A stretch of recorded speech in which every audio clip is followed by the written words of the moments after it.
Welcome back to another episode of the Inside the Distance podcast. I am your host, GK, the Fight Analyst, and this here is my man, Aaron the Dog. What's up, man? How's it going?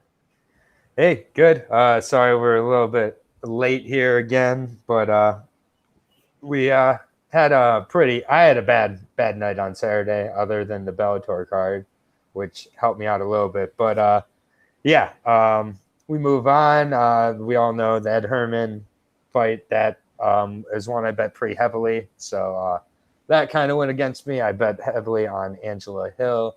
That went against me. The one that went against me that was just a straight misread, comma worthy. I didn't know Ottman was that good. I do think I'm more of an Ottman believer now after that fight, but also I was just wrong on that fight. So anyways, how you doing? I'm doing good, man.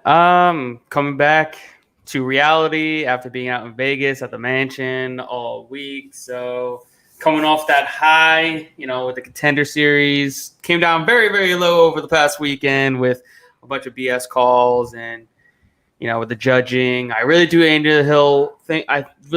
Angela Hill won that fight. I really don't see what the judges saw. You could just look at the two. It looked like one of them actually went for a light jog outside, while the other one looked like she got hit with a baseball bat across her face. Mm-hmm. I mean, hard to really give it to the other side, but it is what it is. We talked about this earlier. We know not to bet on Angela Hill ever again, especially after her last two performances. Two fights that clearly she won, but for some reason in these judges' eyes, they don't want her to win. So I'm off Angela Hill, never betting her ever again, no matter the situation. Am I right, sir? Yeah. I had always said I'm never betting Angela Hill.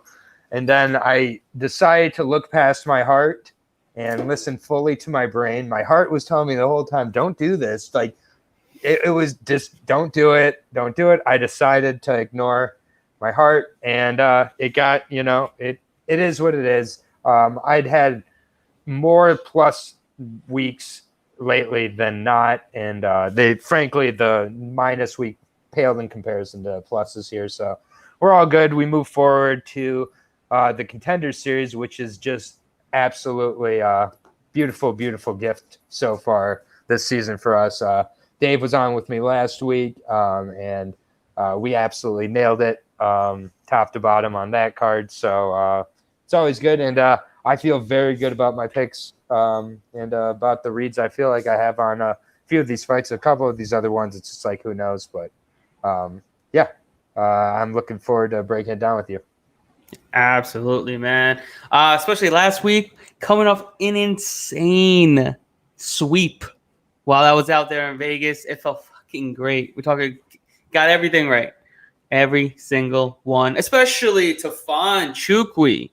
The one who I went out there to bet on, laid some big money, cashed in second round, devastating knockout fashion via head kick. That was insane. One of the nastiest knockouts in Contender Series history, most likely. That shit was just insane. But made me nervous for a minute there, though. I know. Razak Al Hassan vibes. I was just.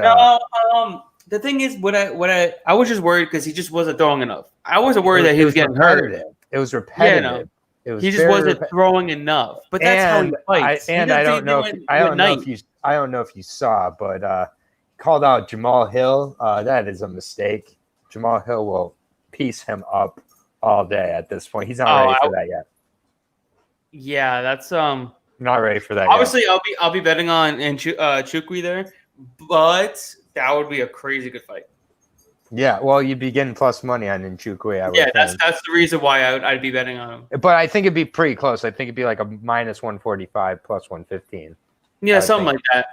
But that's a very interesting fight because of the fact that if we're in really good Thai boxer, so he throws a lot of those leg kicks, and I want to see if Hill can really battle those leg kicks and come forward. I think if we're in normal times, even with that impressive knockout, he's still getting a developmental deal.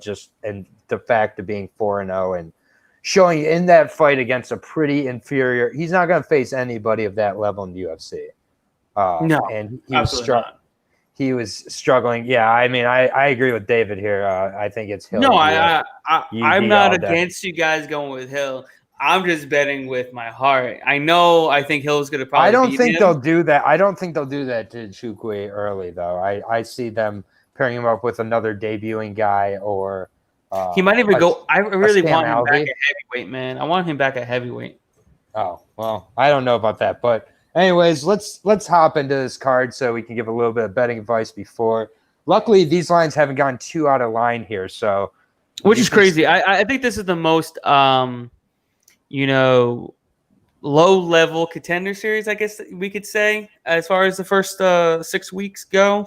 I don't know. I don't know if I agree. I think like it's definitely probably the least amount of fights when you line up like total amount of experience of the competitors. But I mean, a few of these guys have been on the Contender Series a few times. A few other of these guys have. I mean, and then obviously you have a 0-0. So I mean, that is right there, bring it down. I'm just thinking they are. They just threw this one together, and there's not a lot of UFC talent. I would say. Maybe maybe there's like a couple. I think there's a couple. I say 2 or 3. Well, yeah, that's what I'm saying. A couple is 2. So I think there's a couple on this card. But let's jump in.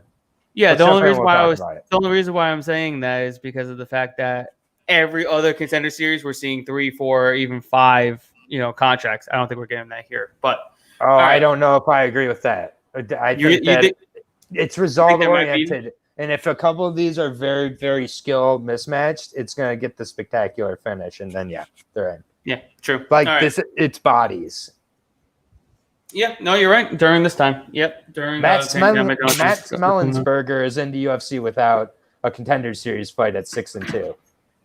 Yeah, that's crazy. And Carlton Minus was exactly. was in there too. Yeah, like, dude, after that fight, I know that we all kind of got desensitized to it, but Angela Hill and Michelle Waterson was a main event of a UFC card, not an Invicta card. Not just a main event, though. You know how they went from the last fight card before that? Their main event went from a 5-round to a 3-round. They gave these girls a 5-rounder. Yeah, I know. It's just, anyways, the UFC caliber thing, not exactly. Yeah, no, you're right. But let's get down to business. Kevin Kroom too. Wow, that was I wasn't expecting that. The Kroom Broom. Maybe I'm looking forward to breaking down Roosevelt Roberts when he gets another Contender Series fight next year. Roosevelt Roberts needs a day job, bro. Because he's literally gonna have to take a Contender Series fight to get back in the UFC. That's my prediction. Man, I don't know. If he ever gets a shot back, it's through the Contender Series. And I can't not believe. Yeah. Anyways, let's break down this card. There's just a lot we could get into. We could just spiral from here. But let's get right down to tonight's Contender Series Week 7 fight card. This is the last fight card before we have about a 2-month break, and then we're back out in November 4th. So we're going to make some money tonight. Just like we've been doing the last 6 weeks. We've been killing it. So let's get right down to it. The first fight up is in the featherweight division between Kyle Driscoll and Dennis Paiva. Dennis. Right now, Driscoll is a -190 favorite in the comeback on Paiva is a +165 underdog. What do you got? So I looked, I'll be honest, and this one I looked a lot more into the Paiva side than the Driscoll side. And this is fights being fought at 145, correct? 145. Yep. So Paiva, a lot of his fights that we've watched, I got to watch at least, were at bantamweight. If I'd be lying if I said he came into the weigh-ins looking like he's been working hard throughout COVID, because he did look a little bit soft at 145 in the body, looked a little bit comfortable. So I'm not sure. I know these smaller camps have probably had a little more trouble, but I'm just going to, look at what I kind of saw that got me intrigued a little bit. I watched this fight with Jordan Espinosa, who, yes, that Jordan Espinosa is a flyweight, but this was at bantamweight. He ended up winning a decision. Looked really good in the fight. A lot of his losses came early in his career, one of which came by an illegal knee. But, like, again, I think losses early in the career, not necessarily the worst thing in the world. He's susceptible to submissions, though. That's how he gets beat. He was beating Andre Ewell until he lost that fight, too. He was really kind of piecing him up. He's a good counter striker. And then Kyle Driscoll, I looked into a little bit. Just kind of, he looks like a good-sized athlete who, in a few fights, he was able to put away guys, but just kind of like a decent, good MMA overall guy. But I didn't see anything super impressive to me out of Driscoll, if I'm being honest. So if you want to sell me a little bit, I haven't put a bet down on Paiva yet. I'm thinking about it. But my pick would be Paiva, maybe to get some sort of finish, but most likely a decision. Just a little out-veteran maneuver him to a decision. Maybe have a little more gas than the bigger, larger Driscoll, who I think has fought quite a bit at 155. Yeah. So, go ahead, talk to me. I'm all over Kyle Driscoll here. He just has a massive size advantage, as we've seen at the way the man's fought. He trains out of AKA, so you know what you're getting from them. And what you love to see from fighters that go to AKA and then you watch tape on them is them actually use their wrestling, and that's what Kyle Driscoll does. And that's why I really liked him in this spot here. He's going against a smaller guy who does get taken down. He's good. He's a good striker, but he's flat-footed, doesn't use a lot of movement, doesn't throw a ton of volume. He's not going to push the pace. He's going to let his opponent dictate where they want this fight to go. Driscoll likes to come forward. He likes to push his opponent against the cage. He likes to get him taken down, and he likes to just ground and pound.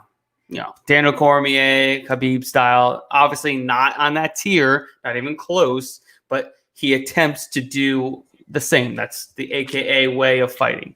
Take down, ground and pound. Duran win, take down, ground and pound. That's their MO. That's exactly what he does. That's what I do like.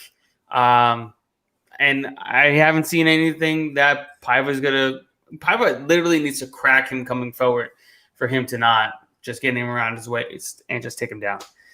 Okay. Smaller cage helps a ton too. So and like I said, Paiva doesn't use a lot of movement. He's just a straightforward, straight back kind of fighter.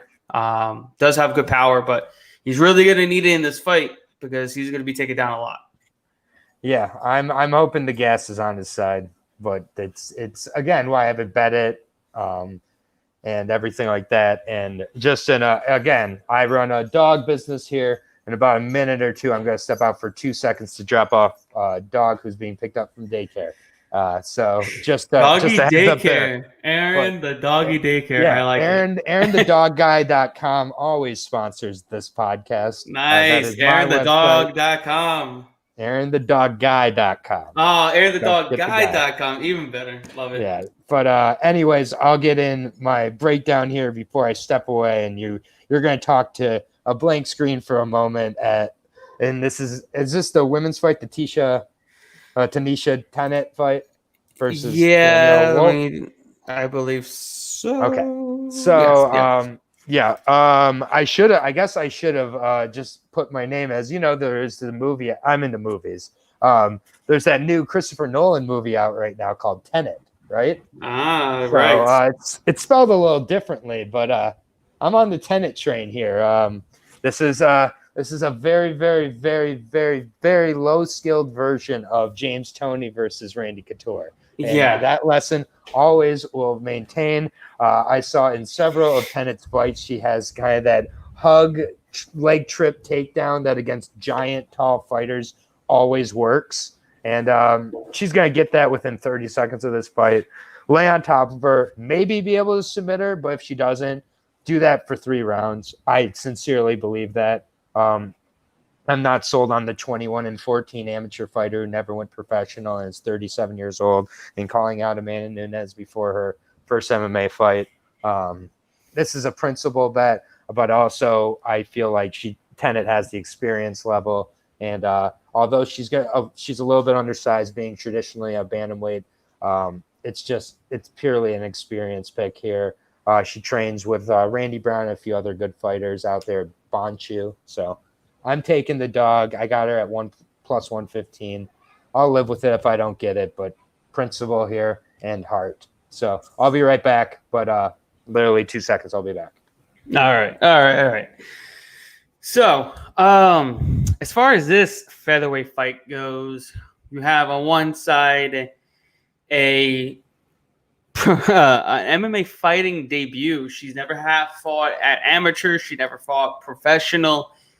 She's coming in with 0 fights to her name, and she's a betting favorite, minus 120. She was an amateur boxing champion, 24-14, 0 knockouts.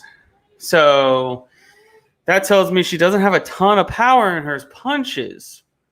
But she's going to be crisp. She's going to be light on her feet.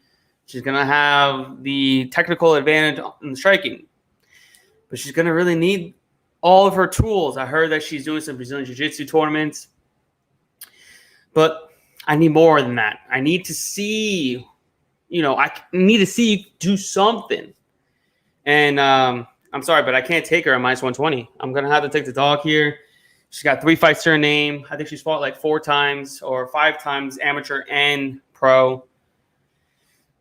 And I think you got to take her here plus 100. I really wanted all the hype around this boxing champion. The money will come in on her, but unfortunately, we're only getting plus 100. I wanted to take a stab at plus 200, but plus 100 is good enough here. All right. Next up, in the welterweight division, we have a fight between Corey Cupp and Michael Lombardo. Right now, Michael Lombardo is a minus 170 favorite. To come back on Corey Cupp is a plus 150 underdog. All right, this is going to be a good fight. Michael Lombardo, Contender Series alum. He came off a loss. Then got 2 fights right back to back. He's looking good. He's looking fresher at 170, 185. He was undersized against Kyle Dawkins, and you know how Kyle Dawkins does. He takes you down and wear you out and just ground and pound you. He was just too big. Down to 170, he looks fresher, faster, stronger, meaner. He's got some really good leg kicks and good striking to his game. He's all around fighter. He's got some good wrestling, and I know Corey Cupp is huge, but he's legit got a disadvantage everywhere. Wrestling, offensively, defensively, striking, offense is just karate side kicks. And Michael Lombardo is really going to just get on the inside of those side kicks, those leg kicks, and just, crowd him. You need space to land those leg kicks that the karate style that Cupp brings to the table. So I think Lombardo's going to come forward, make it a gritty fight, ground and pound, land some heavy shots. I know Cupp is a 10th planet. I think black belt or brown belt, something like that. He's very, very slick off his back. He uses a lot of rubber guard, throws up a lot of triangles, arm bars. I think he got a sweep into mount in his last fight and ended the fight. But it was a come from behind fight against JP St. Louis. And that's the type of thing that he can do, is come back in his fights.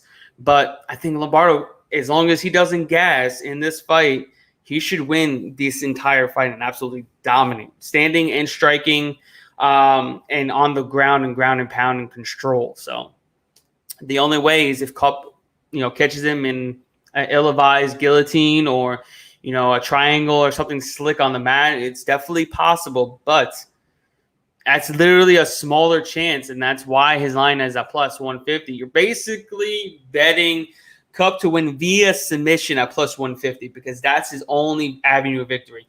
He's going to get beat on the feet pretty soundly, and he's probably going to get beat up on the mat until he gets a submission. So I'm definitely all over Michael Lombardo here. Also, Cupp is taking this fight on short notice. I think he got this fight maybe 2 weeks ago, 2-3 weeks ago at the most, if I'm not mistaken.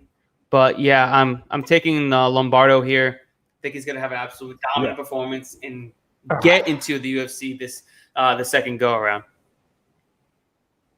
Okay. So you disagreed with my Tenet pick, I assume. Oh, good. Okay. I came around on Tenet. So you think Lombardo probably uses his everything kind of hooks and overhand? Like he's better so Cupp, literally everything other than submissions. You're basically betting Corey Cupp to win via submission at plus 150 because that's the only way. Yeah, Corey Cuppy, you're definitely betting on most likely a submission. The fight I went to see him at, he got dropped before getting the submission, so that's always a really, really tough thing to also bet. Dude, again, go ahead and you can. I'll drop the link to you, Jesse. But I know you watched my 2-hour discussion on it, so you already know how I feel about this movie. But anyways, yeah, this is one where I think that Lombardo should win this fight, but neither guy has exactly shown me a whole lot to make me completely convinced in them, to be honest. Cuppy's lost to 3 pretty inferior guys. The fight I went to see him at, he got dropped pretty hard before getting the submission. So I do think that Lombardo has the ability to drop him and put him away, most likely. And that's what I would anticipate happening. But if Cuppy ends up winning, getting that submission, fair play. But I don't think either one of these guys is that UFC viable, and unless it's an impressive finish, I don't think Lombardo is getting the contract. So, yeah, I think Lombardo finishes him and gets a contract. Pretty much, I think he gets the knockout and gets that contract because Cupp is extremely hittable. His offensive and defensive wrestling is next to none. He legit has to catch him in the sub to win. And I'm not betting a guy at plus 150 has to catch somebody in the sub. Not actually out grapple him and sub him. He has to catch him in the sub because he's not going to be able to dominate in any way, shape, or form in this fight. So I'm on Lombardo. You know what? There hasn't been an armbar from guard in the Contender Series yet. Really? I don't know. Really? I don't know. I feel like there has. This season? That's what I'm saying. This season. It was almost last week, actually. Mm-hmm. Yeah, round 1. And I could really see Cuppy getting an armbar from guard on Lombardo, and you just be like, "How?" It is. Like, that's literally saying you have to catch him. He has to catch him. I could see Lombardo catching him, following him into the guard, and then falling into something like. But it's plus 150 that scenario happens. I think it's more. I think it has to be more than that. You know what I mean? Fair. Yeah. I think maybe, yeah. I'm personally staying away from this one because I think this is one that a lot of people are going to recognize Lombardo, feel comfortable with Lombardo, and where he's fighting out of and everything. And I'm not sure. There's some ways that Cuppy pulls out and when he's not supposed to get. So we'll see. I feel much better about the next fight. Yeah. All right. Next up the featherweight division? No, yeah. Next up in the featherweight division, we have a fight between Muhammadjon Naimov and Colin Anglin. Right now, Naimov is a massive minus 300 favorite, the biggest favorite on the card, which is crazy compared to last week's minus 650 favorites. But and the comeback on Colin Anglin is plus 250. Who you got? So this is one that I do most of my tape study for the Contender Series before the lines come out, since they come out so late. This is one where I watched both guys as much of their fights as I could. For the most part, I liked what I saw, but I really liked what I saw of Muhammad Naimov. Is it Naimov? Naimov.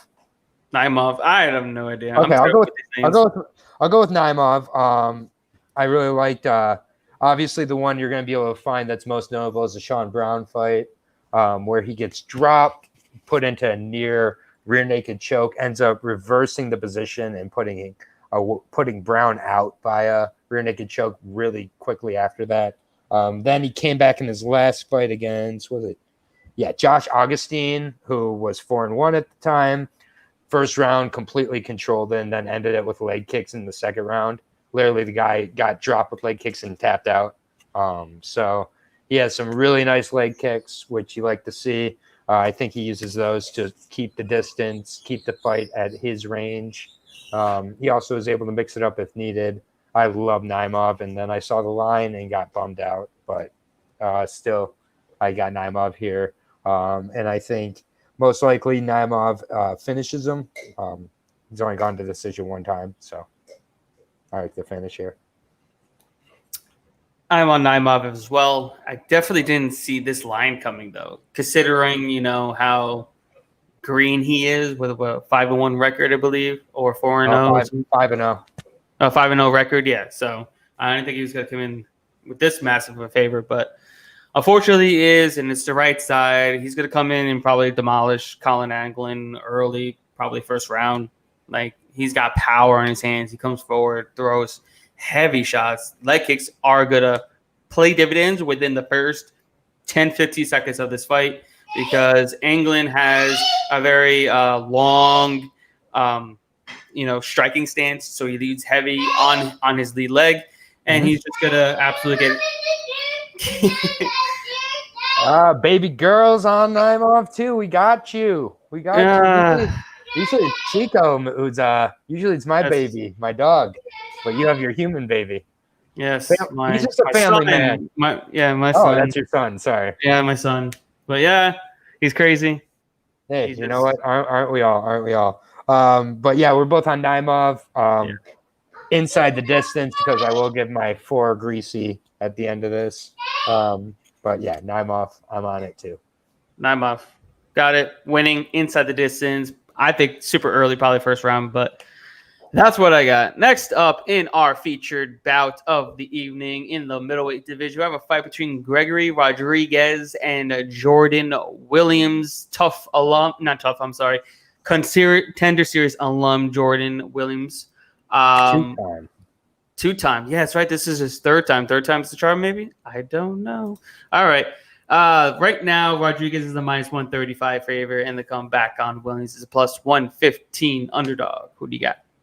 I'm just wondering why you won't call Rodriguez by his name, RoboCop. I forgot that's his name. Yeah, that is what he goes by. Trains with Jacare, trains with some really good guys at X Gym. So Alan Patrick, a few other notable Brazilians. He lost a few fights early on in his career, one of which by a split decision. And since then, he's looked really, really good. The guy's basically a submission guy, but his stand-up while it's not the most fluid stand-up, it's stand-up very similar to Jacare. It's just those powerful shots. He's got a really good roundhouse to the body that was able to put his last opponent away, a 4-1 guy in Brandon Hester, who also was beaten by Jordan Williams at 4-0. So similar opponent. They had a similar result against him. But yeah, Rodriguez looks to be the much, much larger fighter. Williams clearly looking to make a move to 170, waiting for this fight at 180. Rodriguez has to cut from 205, 210 at least. He's a big man, 28 years old, so entering that prime of his career, or should be. And he had a few fights scheduled with Anthony Adams and then Joaquin Buckley, both of which ended up one guy different Contender Series fight, the other got called up to UFC. So he's been getting prepared for a high quality opponent and a high quality middleweight at that. And I'm just not sure Jordan Williams is going to be able to physically hang in there with Rodriguez and take the punishment that Rodriguez is going to be able to dole out. And Rodriguez overall can control him, I think. And I think Rodriguez finishes him. -140, I think, is a great price to bet Rodriguez on. And I already did. And I suggest you do too, because I think it will be. Yeah. And Chico agrees with me. So he's like, hell yes. Yeah, I'm on RoboCop as well. Yeah. He's definitely the much larger fighter. He's very well versed in Brazilian Jiu-Jitsu. So if this does get to the ground, which I do think it will, it's probably all she wrote. Williams came in 5 pounds lighter than the 185 limit. Same thing happened with Al Matavayo last week against Stefan and Chukwi. So these guys are moving up in weight just so they could get their shot. Williams is taking on a short notice as well. RoboCop was getting a much harder opponent in a Russian before Williams. So yep. I would definitely take RoboCop here. He's going to probably I think all 3 opponents that he was set up for before this were harder. Joaquin Buckley, Anthony Adams even. I think Anthony Adams is about on the level of Jordan Williams, if I'm being honest. So Anthony Adams? I think Anthony Adams is a better striker too. Right, exactly, and actually a middleweight. So yeah, I mean, minus 140. I think this is just a name familiar thing with Jordan Williams. People have seen that name. He won once. It was a no contest because of marijuana, so he did win that fight. But yeah, I like Rodriguez here a lot.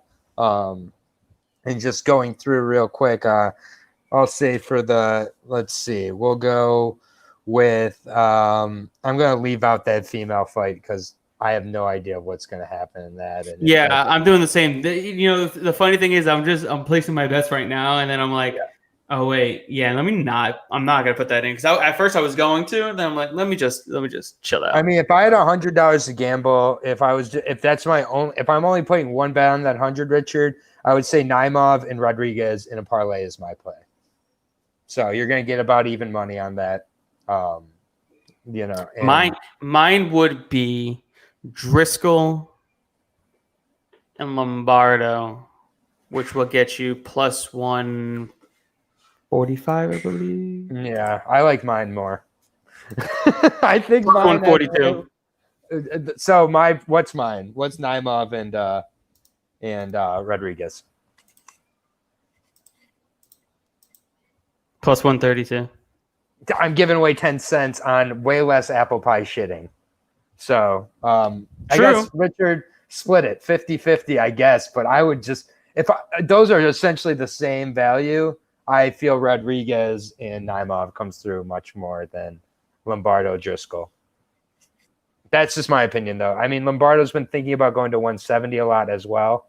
But yeah, Richard, I think they both come in. Just stay away from that feather unless you just want to bet on MMA with me and go on Tenet. Go ahead, but I understand if you think Tenet needs to be a plus 200 to bet on her. I respect that opinion also. I'm just going hard here. So I'd say 45, 45, and 10 on Tenet, Richard. Do it with me. 10 on Tenet. I got Tenet on Tenet. But yeah, I didn't realize this was the last Contender Series till November. That bums me out. Till November 4th. Yeah, that bums me out. I know we got two months off, no contenders. It sucks, but we're gonna try to bring some more podcasts. I don't know what we're gonna do, but we're gonna do something. We'll figure it out as we figure out. If I've learned one thing from podcasts, it's best not to make the announcements of what we're gonna bring while on stream. We'll figure it out. No. I'm just saying content will be there. Content will be coming. So don't worry. Doesn't mean Tuesdays are gone or whatever. We'll be around. That's what we're trying to say. All right. Enjoy the fights, everybody. Yeah, all right. Do you want to do sorry, you have sponsors and everything. Oh, yeah. Sorry, guys. All right. Before we head out, we got to do our little outro here. Miss Man trying to get me off camera and everything. I forget with my bare walls here. We got sponsors wherever they are up in here. But yeah, with that said, guys, head over to manscaped.com. Get the best male grooming products on the market. Use promo code TFTA20 for 20% off your order and free shipping. Also, head over to Our Life CBD for the best in CBD products. Use promo code TFA10 for 10% off your order. My man, Aaron, where can everyone find you on social media? You can find me at Aaron, Jay Brooks on Twitter. Sometimes I'll talk about MMA, but most of the time not. But catch me on here on Monday or Tuesdays. We'll figure that out moving forward. But definitely Thursdays at 8 p.m. live. Every Thursday, every card. We're covering them top to bottom. This card is no exception. We're making a comeback after last week's rough card. But again, couple decisions go the opposite way. I'm looking at an even or plus money card for that card. So I'm not going to harp on it too much. I've already have some plays locked in for this week and more to be locked in by Thursday when we have 2 or 3 new fights to talk about. So we'll see who drops out this week. We'll see who gets added this week. Well, we already got a dropout too, actually. Oh, who's that? Right now, Eduardo Gregory has dropped out. That was a dog that I kept seeing people taking without giving me a reason why. So I was all over Bektic because Gregory is just horrible. He's very one-dimensional, but I saw several people making that play who now will count it as a win. That's my favorite thing when people pick a giant dog and they get removed. It's like, oh, we just lost at 3, whatever. We just lost a huge dog. But anyways, we'll see on Thursday. That's another conversation for Thursday night, 8 p.m. Eastern Standard Time. Guys, head over to thefightanalyst.com. Get our packages today. $15 for tonight's Contender Series, $25 for UFC on Saturday. We're going to make a comeback. We're going to make a ton of money tonight, as always, to end the Contender Series on a great note like we've been doing every single week. With that said, we will catch you all cashing out at the ticket window. Until next time. Later, guys.